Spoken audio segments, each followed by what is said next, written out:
नमस्कार मंडळी, welcome back to my YouTube channel. सध्या आपण ऐकतोय नारायण धारप लिखित कथासंग्रह सावधान. यामध्ये वैज्ञानिक दृष्टिकोनातून लिहिल्या गेलेल्या गोष्टी जास्त आहेत, हे आपण मागच्या व्हिडिओमध्ये बोललो होतो. आजची कथा सुरू करण्यापूर्वी मला एक थोडंसं बोलायचंय. पहिली गोष्ट म्हणजे मला काही वेळा अशा कमेंट झाल्या आहेत की जे मी व्हिडिओच्या आधी किंवा व्हिडिओच्या शेवटी मी जे बोलते त्याच्याने कथेचा इम्पॅक्ट म्हणजे जेवढा प्रभाव पडायला हवा तेवढा पडत नाहीये. त्याच्यामुळे बऱ्याचदा मला असं सुचवलं गेलं की मी ते बोलू नये किंवा बंद करावं असं. तर मला अत्यंत मनापासून तुमची प्रामाणिक मतं हवी आहेत. प्लीज त्याच्यामुळे या व्हिडिओच्या खाली कमेंट करा की आपण ते सुरू ठेवायचंय की नाही ठेवायचंय, म्हणजे मला याबाबतीत निर्णय घेता येईल. या व्हिडिओमध्ये मी जे शेवटी बोलते ते मी बोलणार नाहीये, त्याच्यामुळे तुम्हाला एक अंदाज येईल की आपण कशा पद्धतीने काम करू शकतो. प्लीज हे मला कमेंट्समधून नक्की कळवा. आणि मित्रांनो, तुम्ही सबस्क्राईब नाही करत आहात, तुम्ही लाईक करताय, कमेंट्स करताय, व्हिडिओज पाहताय, पण सबस्क्राईब फार होत नाहीये. खूप लोक सबस्क्राईब न करता व्हिडिओ पाहून ऐकून पुढे निघून जातात, तर असं करू नका. नक्की व्हिडिओ आवडत असेल तर चॅनलला सबस्क्राईब करायला विसरू नका. आपली आजची कथा आहे ईश्वर, मानव आणि यंत्र. ईश्वरापर्यंत पोहोचण्यासाठी एखादं यंत्र निर्माण करता आलं तर अशा गोष्टीची, अशा धाटणीची ही आहे आपली आजची कथा. ऐकूयात आपली आजची कथा, ईश्वर, मानव आणि यंत्र. स्वामींच्या प्रवेशाने त्या अद्ययावत ऑफिसात खळबळ उडवून दिली होती, यात काहीच संशय नव्हता. पहिला धक्का ऑफिस पिऊनला बसला. रावजीची मान बहुधा कोणापुढे खाली व्हायची नाही आणि तो कोणाला शब्दात हारायचा नाही. पण समोर उभ्या राहिलेला संपूर्ण भगव्या कपड्यातल्या तेजपुंज चेहऱ्याच्या स्वामींसमोर मात्र त्याची मान आपोआप खाली गेली. त्यांनी पुढे केलेले कार्ड हातात घेऊन रावजी बाहेरच्या खोलीत आला. त्याच्या मागोमाग स्वामीही आले आणि खोलीतली चिवचिव एकदम बंद पडली. सारे एकदम सावरून बसले. दोन्ही हात मुद्दाम मागे आंबाड्यापाशी किंवा त्या दिवशी जी केशरचना असेल तिथे नेऊन पुष्ट उरोज आणखीच पुढे आणणारी सुनीता टायपिस्ट, चोरून सेक्स मॅगझिन्स वाचणारा डिस्पॅचर मार्टिन, लिफ्टमध्ये सुनीताशी लगट करणारा आणि मधून मधून तिच्या सँडल्सकडे पाहणारा, त्याने एकदा तिला एका बूट पॉलिशची जाहिरात दाखवली होती. क्लार्क मोहनीराम, अकाउंटंट संतोष, सारे सगळे एकदम सरसावून आपापल्या जागी ताठ बसले. स्वामींनी आत येताच सर्वांना एक नमस्कार केला होता आणि कोपऱ्यातली एक खुर्ची घेतली होती. त्यांचा चेहरा भिण्यासारखा किंवा धाक वाटण्यासारखा खासच नव्हता, पण कोणी थट्टा करण्यासारखा तर अजिबात नव्हता. रावजी कार्ड घेऊन आत गेला आणि 2 मिनिटांतच बाहेर आला. स्वामी त्याच्या मागोमाग आतल्या खोलीत गेले. त्यांची भगवी वस्त्रे दिसेनाशी झाली व मग बाहेर सर्वांनी एक खूप मोठा श्वास सोडला. आतल्या ऑफिसमध्ये 3 जण होते. स्वामींच्या प्रवेशाने त्यांनाही खूपच आश्चर्य वाटले असले पाहिजे, पण ते चेहऱ्यावर न दाखवण्याइतका सुसंस्कृतपणा त्यांच्यात होता. ऑफिसचे प्रमुख डॉक्टर वॅगनर यांनी हातातले कार्ड पुन्हा वाचले. च च डुराळ छरीराश्र परपव इहिरा कळारश्र, M स्वामी निर्मलानंद, आश्रम हिमाल. खोलीतल्या इतर दोघांची नावे होती आर्थर शील, श्याम आपटे. आर्थर हा अमेरिकन हेड ऑफिसतर्फे आलेला इन्स्टॉलमेंट सुपरवायझर होता आणि श्याम त्याच्या हाताखाली त्या कामाचे शिक्षण घेत होता. स्वामींच्या आगमनाने कोणत्याही ऑफिसमध्ये खळबळ माजली असती, पण या ऑफिसमध्ये तर खासच, कारण हे ऑफिस अमेरिकेतल्या सुप्रसिद्ध इंटरनॅशनल मेजर्स अँड रेकॉर्ड्स खच अट या गणन व गणितयंत्रे निर्माण करणाऱ्या कंपनीचे शाखा कार्यालय होते. इथे सरकारी अधिकारी येतील, विमा कंपन्यांचे अधिकारी येतील, इतर मोठे उद्योगपती येतील. पण भगव्या कपड्यांतला एक संन्याशी. पण शालीनता डॉक्टर वॅगनरच्या रोमारोमात भिनली होती. खुर्चीवरून अर्धवट उठल्यासारखे करून त्यांनी हात पुढे केला व ते हसत म्हणाले, गुड मॉर्निंग, या, आम्ही आपल्याकरता काय करू शकतो? स्वामी निरामला नावावर ते अडखळले व म्हणाले, मला माफ करा, मला नुसते स्वामी म्हटले तरी चालेल. स्वामी हसत अस्खलित इंग्रजीत म्हणाले, वॅगनरच्या हाताकडे दुर्लक्ष करून त्यांनी सर्वांना नमस्कार केला आणि डॉक्टर वॅगनर समोरची खुर्ची घेतली. त्यांच्या प्रत्येक हालचालीबरोबर अंगावरची रेशमी भगवी वस्त्रे सळसळत होती. आर्थर आणि श्याम स्वामींच्या मागे होते. आर्थरने भुवया उंचावून श्यामला प्रश्न केला. श्यामने खांदे उडवून त्याच मूक भाषेत उत्तर दिले. ठीक आहे स्वामी. तर मग स्वामी, आम्ही आपल्यासाठी काय करू शकतो? तुमच्या अमेरिकेतील हेड ऑफिसशी आमचा बरेच दिवस पत्रव्यवहार चालू आहे. आमच्या आश्रमासाठी आम्ही एक ऑटोमॅटिक सिक्वेन्स कॉम्प्युटर घेत आहोत. डॉक्टर वॅगनर यावेळी मात्र आपले आश्चर्य लपवू शकले नाहीत. सिक्वेन्स कम्प्युटर आश्रमासाठी? होय. स्वामींच्या चेहऱ्यावरचे हास्य आता अगदी स्पष्ट झाले होते. मला ही गोष्ट जरा नवलाचीच वाटते. आश्रमासारख्या संस्थेला अशा एखाद्या यंत्राची आवश्यकता असेल असे वाटत नाही, नाही का? आपल्या तोंडून नकळत काही निंदाव्यंजक शब्द गेले असल्याची त्यांना जाणीव झाली. लगोलग ते घाईने म्हणाले, स्वामी, तुमच्या संस्थेबद्दल माझ्या मनात आदराशिवाय इतर कोणतीही भावना नाही बरं का? तुमचे कार्य अत्यंत पवित्र आणि मोलाचे असले पाहिजे, यात शंका नाही. डॉक्टर वॅगनरच्या गडबडीने स्वामी अगदी मोकळेपणाने हसत होते. पण एक आश्रम आणि आमची यंत्रे यात काही संबंधच असणे शक्य नाही असे वाटते, नाही का? जराशी विसंगती वाटते, हो ना? तुम्हाला या यंत्राचा काय उपयोग होण्यासारखा आहे असं विचारलं तर राग नाही यायचा? राग येण्याचा प्रश्न नाही, स्वामी सहजपणे म्हणाले. तुमच्या कंपनीचा मार्क 7 कम्प्युटर 10 अंकापर्यंतच्या संख्यांची गणितातली नेहमीची सगळी ऑपरेशन्स करू शकतो. आमच्या कामासाठी आम्हाला त्याचा उपयोग होईल. पण आमचे काम अक्षरात चालते, संख्यात नाही. त्या दृष्टीने यंत्रात काही बदल करता येईल का असे आम्ही कंपनीला विचारले होते. आम्ही स्वतःही काही बदल सुचवले होते. तसे जर अंमलात आणता आले तर त्या यंत्रात आकड्यांच्या ऐवजी अक्षरे छापली जातील. स्वामींच्या चेहऱ्यावर सर्व काही व्यवस्थित समजावून सांगितल्याचा भाव होता, पण डॉक्टर वॅगनरच्या कपाळावरची आठी अजून कायम होती. मला अजून आपला उद्देश समजला नाही, ते शेवटी म्हणाले. आमच्या आश्रमात एक कार्य चाललंय. गेली जवळजवळ 80 वर्षे हे चालले आहे. खरे म्हणजे त्यासाठीच आश्रमाची स्थापना झालेली आहे. ते कार्य संपले की आमच्या आश्रमाचाही अंत होईल. शेवटचे शब्द बोलताना स्वामींच्या चेहऱ्यावर एक विलक्षण भाव उमटला होता. डॉक्टर वॅगनर, आम्ही काय करीत आहोत हे मी तुम्हाला सांगतो, पण तुमच्या पाश्चिमात्य लोकांच्या विचाराची धारणाच इतकी वेगळी आहे की तुम्हाला हे पोरकट वाटेल, निरर्थक वाटेल, वेळेचा आणि श्रमाचा अपव्यय वाटेल. नाही, डॉक्टर वॅगनर घाईघाईने म्हणाले. सांगायला अगदी सोपं आहे. ईश्वराची एकूण एक नावे ज्यात येतील अशी शब्दांची एक संपूर्ण यादी आम्ही तयार करीत आहोत. हां? डॉक्टर वॅगनर खडबडून म्हणाले. आर्थर आणि श्यामही एकदम स्तब्ध होऊन ऐकायला लागले. स्वामी तितक्यात शांतपणे पुढे म्हणाले. आमच्या पीठाच्या आद्य संस्थापकांनी एका खास लिपीची योजना केली आहे. त्यांनी सशास्त्र आणि सपरिणाम असे सिद्ध केले आहे की या लिपीत नावे लिहिल्यास कोणताही शब्द 9 अक्षरांपेक्षा मोठा होत नाही. अशा तयार झालेल्या एकूण शब्दांत ईश्वराची सर्व एकूण एक नावे येतात. स्वामींच्या आवाजात ठाम, अविचल, निर्वाणाची श्रद्धा होती. आणि हे तुम्ही गेली 80 वर्ष करीत आहात? होय. सुरुवातीच्या हिशेबाप्रमाणे आम्हाला या कार्याच्या पूर्तीसाठी 15,000 वर्षे लागतील असे दिसले होते. 15,000 वर्षे? 15,000? डॉक्टर वॅगनर स्वतःशी पुटपुटले व मग मोठ्याने म्हणाले. आता लक्षात आले तुम्हाला कम्प्युटर कशासाठी हवाय ते.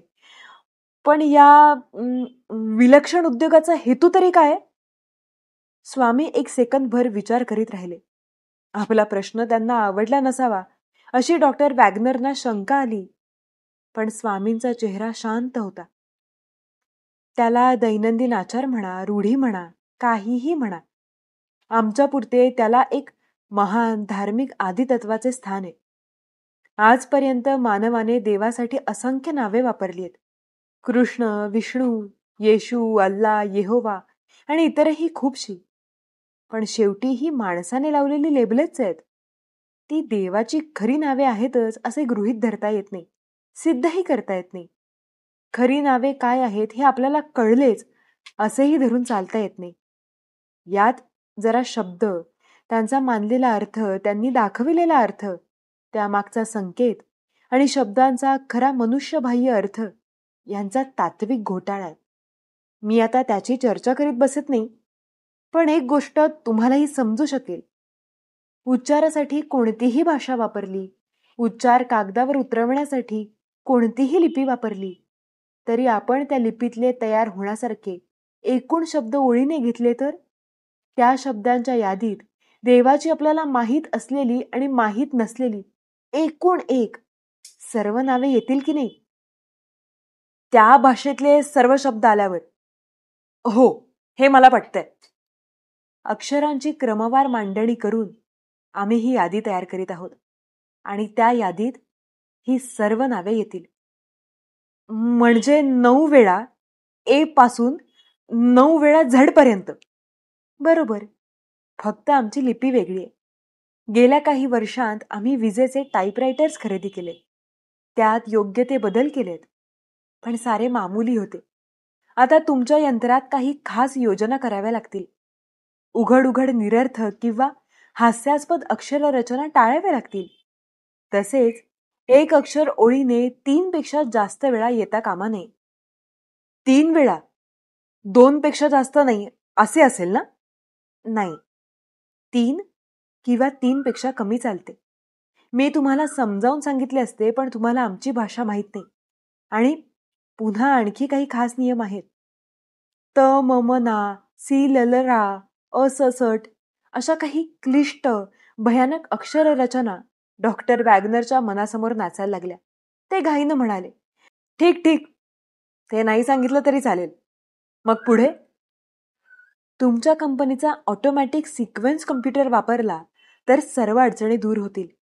त्यात योग्य ती सर्किट्स घालून एकदा प्रोग्राम दिला की ते यंत्र एक एक अक्षर घेऊन त्यापासून आमच्या नियमांत बसणारे असे सर्व शब्द तयार करील व त्यांची यादी छापून काढील. ज्या कामाला आम्हाला कमीत कमी 15 वर्षे लागली असती, ते काम या यंत्राच्या मदतीने अवघ्या 100-125 दिवसांत पूर्ण होईल. स्वामींचा आवाज थांबला. ती शांतता बराच वेळ टिकली. खोलीच्या बंद खिडक्यांतून खालच्या हमरस्त्यावरच्या वर्दळीची अगदी अस्पष्ट गुणगुण कानी येत होती. डॉक्टर वॅगनरना क्षणभर वाटले, हे या हिमालय आश्रमातले कर्मचारी अशाच एखाद्या नैसर्गिक, कृत्रिम नव्हे, पर्वताच्या शिखरावर एखाद्या गुहेत बसत असतील. बाहेर काळोख, थंडी, गार वारा, रानटी श्वापदे, आत प्राण्यांच्या चरबीच्या तेलाचे दिवे आणि त्या मंद प्रकाशात लेखण्यांची कुरकुर, निरर्थक शब्दांनी भरलेली कागदाची भेंडोळीच्या भेंडोळी, वर्षानुवर्षे पिढ्यानपिढ्या चालणारे काम. माणसाच्या विचित्रपणाला काही मर्यादाच नाहीत का? जाऊ द्या. शंका घ्यायचे त्यांना प्रयोजन नव्हते. ग्राहकाला जे हवे ते पुरवणे हेच महत्वाचे होते. ग्राहक नेहमी सत्य, योग्य आणि बरोबर असतो. येस येस, तुमच्या म्हणण्याप्रमाणे आमच्या यंत्रात योग्य ते बदल होऊ शकतील, यात काही संशय नाही. पण हे यंत्र तुमच्या आश्रमात न्यायचे कसे? बसवायचे कसे? चालवणार कोण? नेण्याची व्यवस्था आम्ही करू. तुमच्या मॉडेलचे सुटे भाग विमानाने नेण्यासारखे आहेत हे पाहूनच आम्ही त्याची निवड केली आहे. यंत्र नेण्याची व्यवस्था होईल, पण चालवायला आम्ही तुमच्याकडे तंत्रज्ञ मागणार आहोत. मी खरे म्हणजे तेच सुचवणार होतो, कारण ही यंत्रे फार नाजूक आणि गुंतागुंतीची असतात. तंत्रज्ञांची सोय आम्ही करू. डॉक्टर वॅगनर यांच्या या शब्दांबरोबर श्याम व आर्थर या दोघांची नजरानजर झाली. तेच दोघे. आणखी काही गोष्टींचा खुलासा व्हायला हवा. आता डॉक्टर वॅगनर आपल्या ऑफिसचे मॅनेजर होते. त्यांचा आवाज ठाम होता, व्यवहारी होता. ऑर्डर देण्यापूर्वी तुम्हाला 40% रक्कम अनामत ठेवावी लागेल. स्वामींनी रेशमी वस्त्रांच्या आतून एक लिफाफा काढला. आश्रमाचे स्टेट बँकेतल्या खात्यावरचे हे स्टेटमेंट आहे. आपला आकडा कळवला की रक्कम देण्याची आम्ही सोय करू. "अ, ठीक आहे." कागद परत करीत डॉक्टर वॅगनर म्हणाले, "आता शेवटचे एकच बाकी आहे. कदाचित तुमच्या ते ध्यानातही आलं नसेल, पण आश्रमात वीज उपलब्ध आहे का?" "होय. सुमारे 5 वर्षांपूर्वी आम्ही एक डिझेल जनरेटर बसवून घेतलाय. 50 किलोवॅट, 110 व्होल्ट AC. तो अगदी उत्तम स्थितीत आहे. विजेमुळे सोयी खूप झाल्यात, पण मुख्यतः आम्ही तो इलेक्ट्रिक टाईपरायटर बसवून घेतलाय." बरोबर बरोबर." डॉक्टर वॅगनर पुन्हा त्या गोंधळात सापडून म्हणाले. आश्रमाच्या चिंचोळ्या बाल्कनीत आर्थर आणि श्याम उभे होते. त्यांच्या पायापासून 1 फुटावर पर्वतीची कपार 2000 फूट खोल सरळ खाली कोसळत गेली होती. त्यांची नजर या देखाव्यावर प्रथम गेली तेव्हा दोघांचे डोळे अक्षरशः फिरले होते. पण आता 3 महिन्यांच्या वास्तव्याने त्यांना सगळ्याची सवय झाली होती. त्यातली अद्भुतता, मोहिनी, जादू सारे काही नाहीसे झाले होते. एकमेकांचे प्रतिस्पर्धीच वाटणारे, हिमाने आच्छादित निळसर पर्वतांचे माथे, त्यावरून सतत ओढला जाणाऱ्या धुक्यांचा व ढगांचा पांढुरका पडदा, कधीमधी दिसणारी एखाद्या बुद्धिबळाच्या पटासारखी वाटणारी खूप लांबवरची हिरवीगार चौकोनी शेते, सतत सहवासाने सारे सामान्य झाले होते. त्यात काही नवल राहिले नव्हते. दोघांच्या स्वभावातल्या व संस्कारातल्या भिन्नतेमुळे दोघांवर झालेले परिणाम अगदी वेगवेगळे होते. आश्रमातले वातावरण अत्यंत पवित्र, निर्मळ, पण तितकेच मोकळे होते. आश्रमवासियांची स्वामींच्यावरची निष्ठा अनन्यसाधारण होती. स्वामींचा हसरा, शांत चेहरा सर्वांना उल्हासित करीत होता. श्यामच्या मनात सुप्त रूपाने वावरत असलेली श्रद्धा जोमाने उसळून वर आली होती. तो अगदी भारल्यासारखा झाला होता. पहिले 3-4 दिवस त्याला आपल्या निधार्मिक आणि ऐहिकवादी आयुष्याची शरम वाटली होती. पण मग त्याच्या ध्यानात आले होते की त्याला कोणीही दोष देत नव्हते, जाब विचारित नव्हते. मग तो आश्रमात मोकळेपणाने वावरायला लागला होता, अगदी पार त्यांच्या अंतर्गृहापर्यंत, त्यांच्या पूज्य व पुरातन हस्तलिखितांच्या संग्रहापर्यंत. आर्थर बोलून चालून परक्या देशातला, परक्या धर्माचा. या कामावर त्याची नेमणूक झाली तेव्हा त्याने थट्टेने ह्या कामाचे नाव प्रोजेक्ट शांग्रीला असे ठेवले होते. पण त्याच्या मनात काहीही किलमिश नव्हते.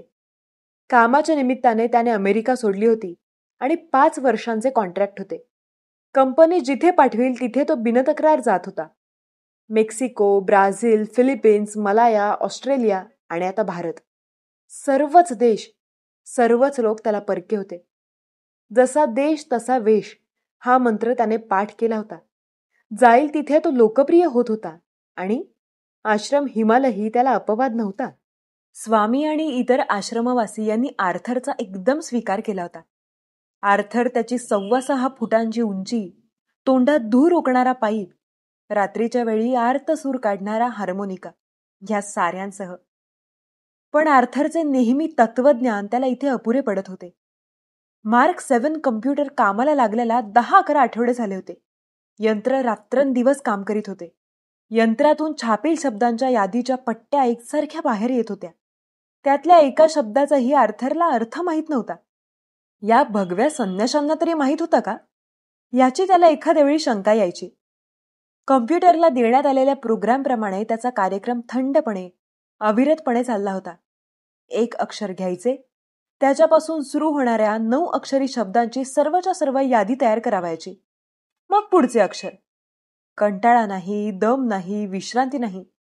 पण ते तर बोलून चालून यंत्रच होते.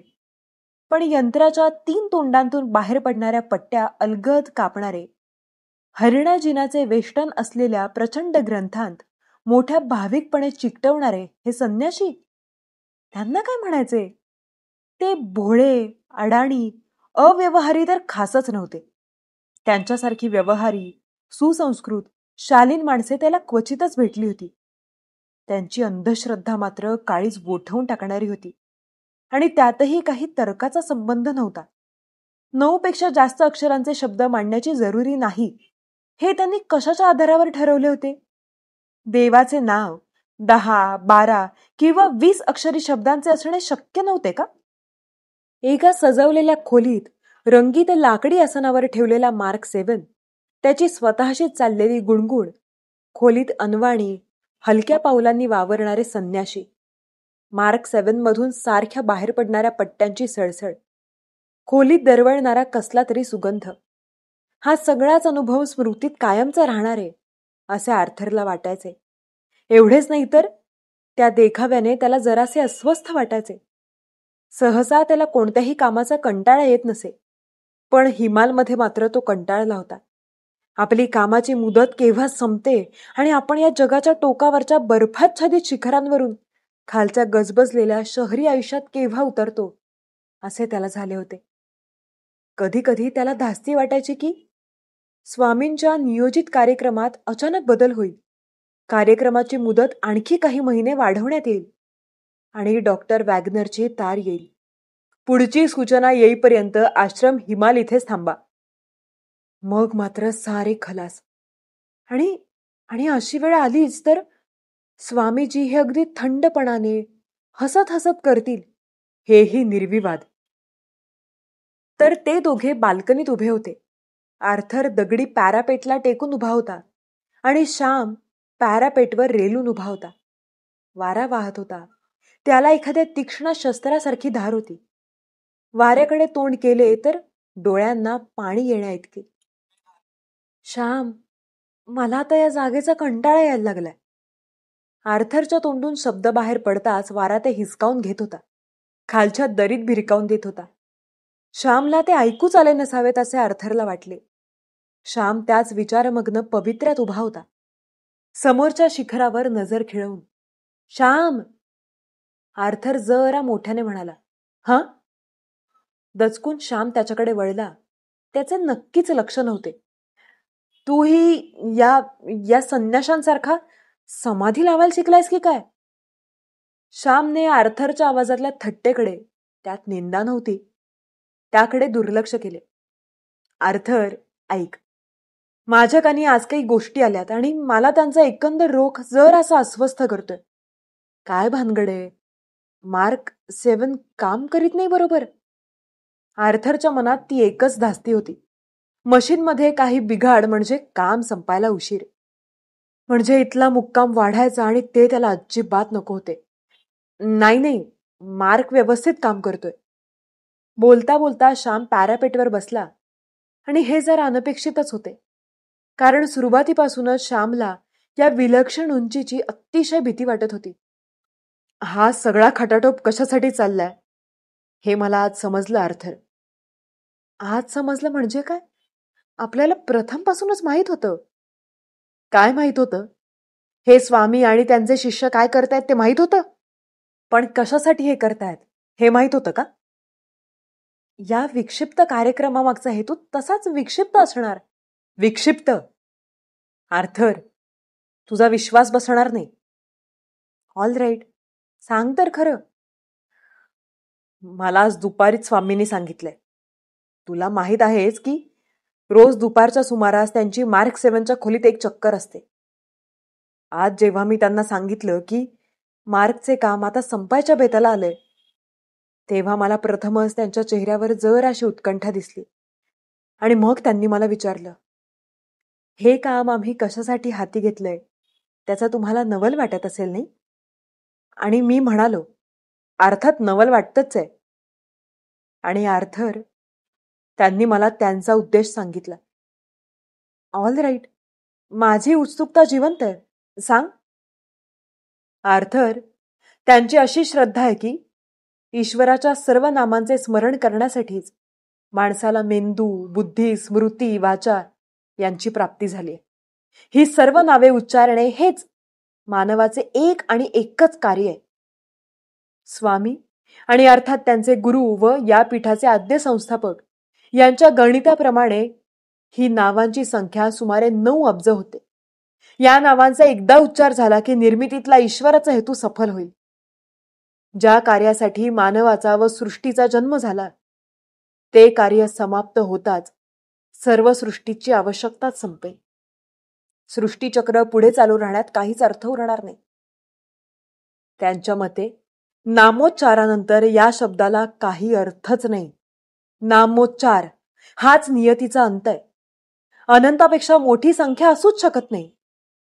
तसेच नामोच्चारानंतर काळाला काही अर्थच नाही. आणि हे नामोच्चाराचे प्रकरण एकदा संपले की लोकांनी काय करायचे? स्वतःचा प्राण घ्यायचा.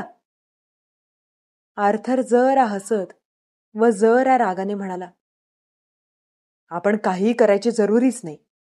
शेवटची यादी संपली, नामोच्चार पूर्ण झाला की ईश्वर सृष्टीत पदार्पण करील आणि हा सारा मायेचा पसारा नष्ट करून टाकेल. नाटकातला पडदा गुंडाळून ठेवावा, दिवे मालवावेत, तसेच. ओहो, आणखी एक जगाचा शेवट हा. आपले काम संपले की जग नाश पावणार, असेच की नाही? आर्थर बरोबर श्यामही हसला, पण श्यामच्या हसण्यातही अस्वस्थपणा होता.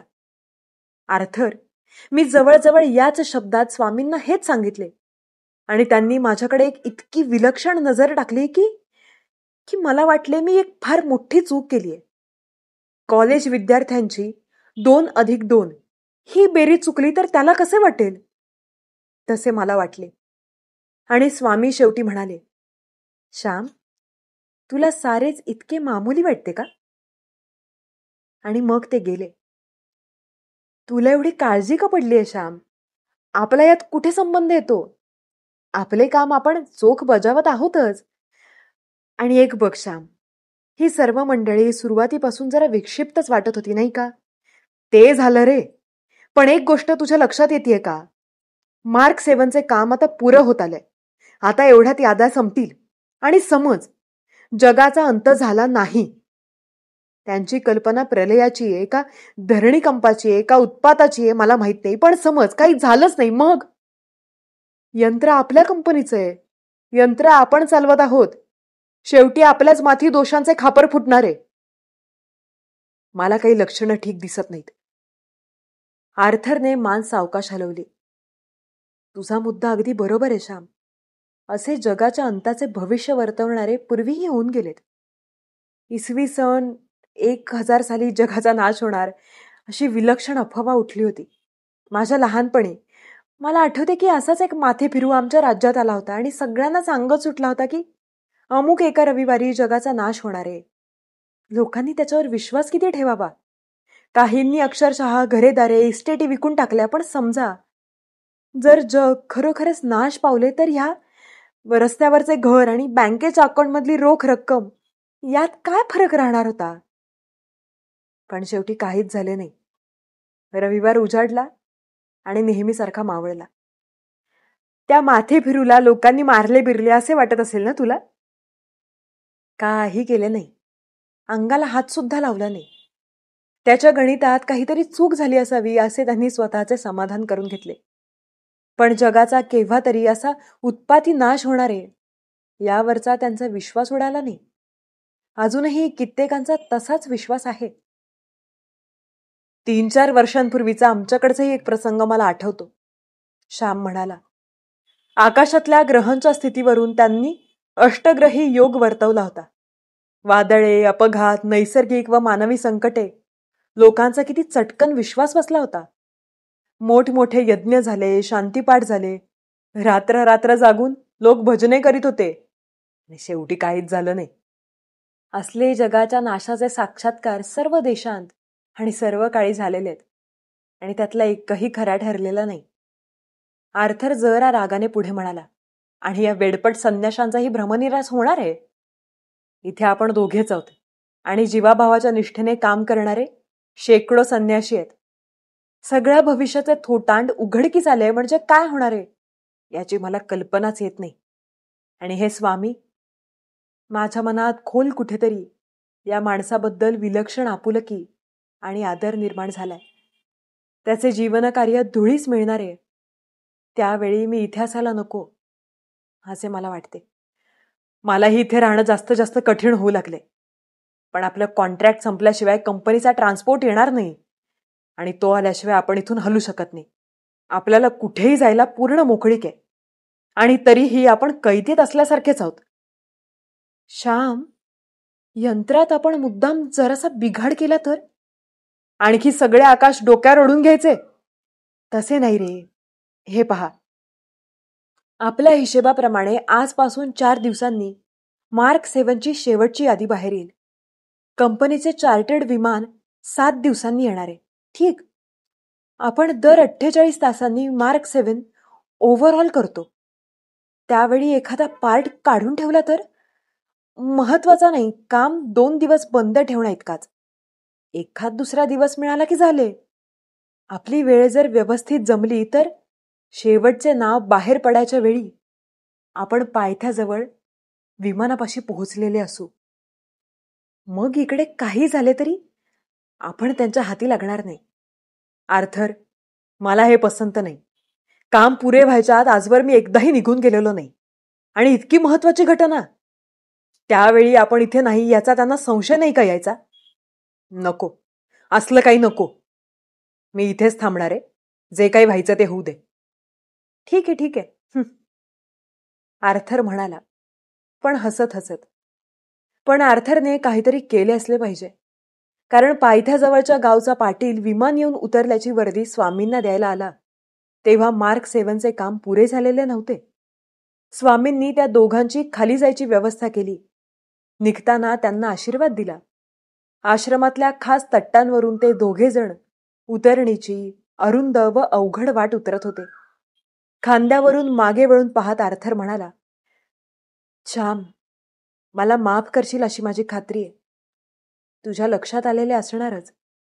तुझ्याजवळ कबूल करायला मला लाज वाटत नाही श्याम. मला भीती अशी वाटत नव्हती. पण हे स्वामी आणि त्यांचे शिष्य ही फार चांगली माणसं आहेत रे श्याम. शेवटची यादी बाहेर पडेल आणि काही एक होणार नाही. मला त्यावेळी तिथे हजर राहणे अगदी अशक्य झाले बघ. श्याम हसला. हसण्यात विनोदाचा भाग अगदी कमी होता. आर्थर, त्यांना जरी कळले तरी ते मनावर घेणार नाहीत. तुला आठवतंय ना, त्यांचा हिशेब मुळात 15,000 वर्षांचा होता. त्याऐवजी आता 125 दिवसांत काम झालंय. 2 दिवसांची फिकीर ते खासच करणार नाहीत. श्याम, तुमचे स्वामी काय ग्रँड ओल्ड मॅन. मला तो आशीर्वाद देतानाचा त्यांचा चेहरा मात्र कायमचा लक्षात राहणार आहे. आर्थर, तुला एक सांगतो. मी स्वामींचा निरोप घेतला तेव्हा मला अशी एक भावना झाली की आपण काय केलंय हे त्यांना माहितीये. पण मार्क 7 उत्तम प्रकारे काम करीत होता. त्यांचे काम संपायच्या बेताला आले होते आणि म्हणून त्यांना कशाची फिकीर नव्हती. एकदा काम संपले की मग स्वामींच्या पुरता विचार केला तर हे मग नाहीच. शेवटच्या वळणावर तट्टे थांबवून दोघांनी आल्या वाटेने वर पाहिले. एकदा हे वळण घेतले की आश्रम हिमालचा मठ कायमचा दृष्टीआड होणार होता. संध्याकाळची वेळ होती. सावल्या जमायला लागल्या होत्या. आश्रमाच्या बसक्या, लांबट, चौकोनी इमारती लाल सोनेरी पश्चिम आकाशावर उठून दिसत होत्या. खिडक्यांच्या ओळीतून दिवे चमकायला लागले होते. हाच विजेचा प्रवाह मार्क 7 मधूनही वाहत होता. पण किती वेळ? आणखी किती वेळ? काहीही होत नाही असे दिसले की हे संन्यासी काय करतील? रागाच्या आणि निराशेच्या भरात मार्क 7 तोडून फोडून तुकडे तुकडे करून टाकतील? का एका बाजूस शांतपणे बसून जगाच्या आयुष्याचे त्यांचे हिशेब पुन्हा पहिल्यापासून मांडायला सुरुवात करतील? वर आत्ताच्या क्षणी काय चालले असेल याची दोघांना पुरेपूर कल्पना होती. मार्क 7च्या खोलीत झगझगाट असेल, सुगंध दरवळत असेल. या शेवटच्या वेळी स्वामी आणि त्यांचे मुख्य शिष्य तिथे जमलेले असतील. सळसळणाऱ्या रेशमी भगव्या वस्त्रांत. हाताखालचे मुमुक्षू मार्क 7 मधून निघालेली यादी त्यांना दाखवत असतील आणि त्यांनी संमती दिली की ती व्यवस्थित कापून त्या अगडबंब पुस्तकात चिकटवत असतील. कोणीच काही बोलत नसेल. आवाज फक्त मार्क 7च्या गुणगुणीचा आणि मिनिटाला हजारो वेळा कागदावर आपटणाऱ्या टाईपरायटरच्या टाईपचा. पट पट पट. एकसारखा, एक सूर, टपटप पडणाऱ्या पावसासारखा.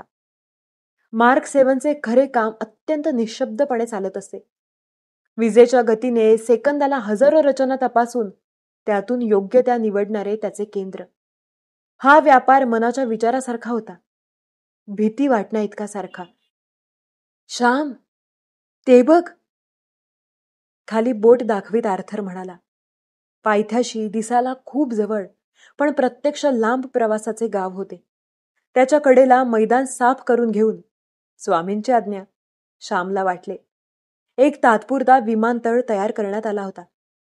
धावपट्टीच्या टोकाशी कंपनीने पाठवले DC-3 विमान उभे होते. इतक्या लांबून आणि वरून ते एखाद्या चांदीच्या फुलीसारखे दिसत होते. 2च तास श्यामला वाटले. 2 तासांत ते दोघे विमानाने इथून दूर चाललेले असतील. आपल्या मनावर इतके दिवस किती विलक्षण ताण होता याची श्यामला कल्पना नव्हती. आता विमान दिसताच मनाने ती विलक्षण ओढ घेतली आणि मग तो काच त्याला जाणवला. केवळ इथून सुटकेचा विचार सुद्धा विलक्षण सुखकर वाटत होता. पाहता पाहता संध्याकाळ अंधारून आली. अभेद्य पर्वतांच्या उभ्याच्या उभ्या भिंतींनी प्रकाश तेव्हाच अडकवून टाकला. सुदैवाने दोघांच्या जवळ टॉर्च होते आणि रस्ता टणक आणि चांगला होता. तेव्हा प्रत्यक्ष धोका काहीच नव्हता. मात्र प्रकाश जाताच थंडी एकदम खूपशी वाढली होती. डोक्यावर पूर्ण निरभ्र आकाश होते. आता ते सर्वच्या सर्व चमकणाऱ्या ताऱ्यांनी फुलून गेले होते. आज लक्षावधी वर्षे हे तारे माणसाला धीर देत होते. माणसाला वाट दाखवीत आले होते. आताही त्यांना ते मदत करणारच होते. वाईट हवामानामुळे त्यांचे उड्डाण लांबणीवर पडणार नव्हते. त्या दोघांच्या मनात उरली सुरली तेवढी एकच काळजी होती. सुटकेच्या आनंदाच्या भरात श्यामने आपली एक आवडती तान खूप मोठ्या आवाजात घेतली, पण लागलीच तो थांबला. चारही बाजूंनी पर्वतांचे उंच उंच कडे होते. त्यांच्यावर आवाज आपटून शतपटीने वाढून परत आला. कितीतरी वेळ ती तान त्या अवाढव्य रिंगणात घुमत होती. श्यामने पुन्हा प्रयत्न केला नाही. तासाभरात आपण पोहोचू नाही का श्याम? आर्थरने विचारले आणि मग आठवण झाल्यासारखा तो म्हणाला, श्याम, मार्क 7चे काम संपलं असेल आता, नाही का? शेवटची यादी या सुमारास संपणार होती. श्यामकडून काहीच उत्तर आले नाही, म्हणून आर्थरने मागे वळून पाहिले. श्याम वर आकाशाकडे पाहत होता. आसपासच्या अंधारात आर्थरला वर वळलेल्या श्यामच्या चेहऱ्याच्या जागी एक पांढरट ठिपका दिसत होता. आर्थर, आर्थर, वर पहा. श्याम जवळजवळ पुटपुटलाच. आर्थरने वरच्या अथांग आकाशाकडे नजर टाकली. आकाशातले तारे एकामागून एक नाहीसे होत होते. रोषणाईसाठी लावलेल्या दिव्यांच्या माळांपैकी एकेकीचे स्विच ऑफ व्हावे तसेच एकामागून एक तारे, ग्रहमाला, तारकाचक्रे सारे विझत होते. त्यांच्या जागी अंधार येत होता.